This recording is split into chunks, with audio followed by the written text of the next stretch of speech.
You have just finished putting your kids to sleep for the night and sit down with your spouse on the couch to catch up on your favorite TV shows when you hear a loud crash of glass.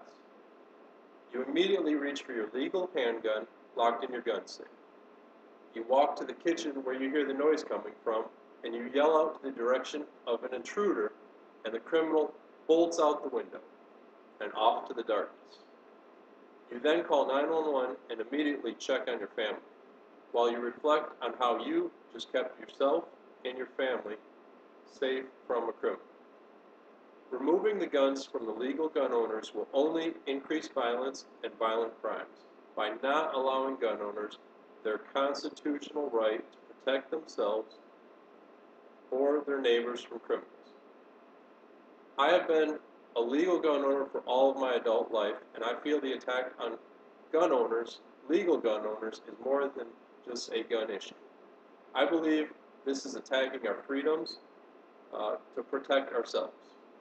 I have volunteered and worked for many political campaigns, and I've admired one common trait with the politicians that I support, which is the respect for every American's freedom.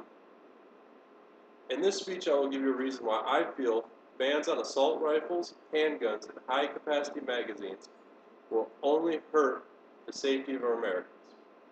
I've conducted a survey with my classmates, and like the 87% of the respondents, I believe we have a serious issue with crime in America.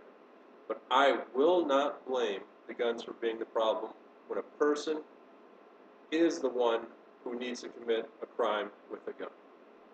With that being said, legal gun owners should be protected by the Second Amendment right to bear arms. Now, the gun control debate is just the start of a very calculated assault on the freedoms of America. And that is why in this speech, I will persuade you to join the millions of legal gun owners to stop the all-out assault on our Second Amendment right to bear arms. Now, according to the Department of Justice National Crime Victimization Survey conducted in 2010, U.S. residents ages 12 and over experienced an estimated 18.7 million violent crime and property crime victimizations that year. The Department of Justice survey states that violent crimes are considered rape, sexual assault, robbery, and assault both aggravated and simple. And the Department of Justice survey also classifies property crime as household burglary, motor vehicle theft, and simple theft. These are crimes that Americans are faced with every single day. Some anti-gun activists will say, when faced by a criminal, you can simply dial 911 and have the police respond to save you. This is a great theory, right? I don't think so. An average encounter with a criminal is only 90 seconds, with the national average for police response to emergencies ranging from 6 to 10 minutes depending on the location and the availability of police. Current economies of many cities are forced to cut back their police force, which is why many sheriffs across the country are in favor of concealed carry and the Second Amendment. Now, another solution would be the enforcement of the federal gun laws, which could decrease the number of crimes by telling criminals who use guns they will be prosecuted to the fullest. Now, Wayne LaPierre, the CEO of the NRA, said in a recent speech at CPAC, Chicago, Illinois ranks dead last in the enforcement of federal gun laws while having an enormous epidemic in gun violence.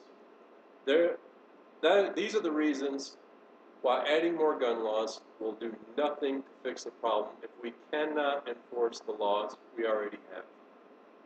In conclusion, when tragedies happen like the movie theater shooting in Colorado or the Connecticut school shooting, our emotions take over, making us believe we need to have additional gun laws in America.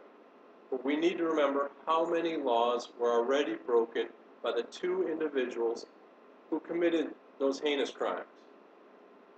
For instance, the theater and the school where the crimes took place or shootings took place are gun-free zones. Gun-free zones are protected areas such as schools, public places that restrict the rights of legal gun owners, the allowance of firearms in them areas. These gun-free zones only help a criminal by giving them little to no resistance to their evil acts. Uh, with the results of my survey concluding 50% of the respondents asking for more gun laws, let me tell you, adding more laws will not prevent criminals from committing crimes, but safely arming the public can prevent or deter them from happening. Unfortunately, the statistics are not held for guns deterring criminals. But what I can tell you is just like a dog, a security camera, or even a home alarm system, when used safely and legally, guns are proactive to protecting yourself, family, and neighbors.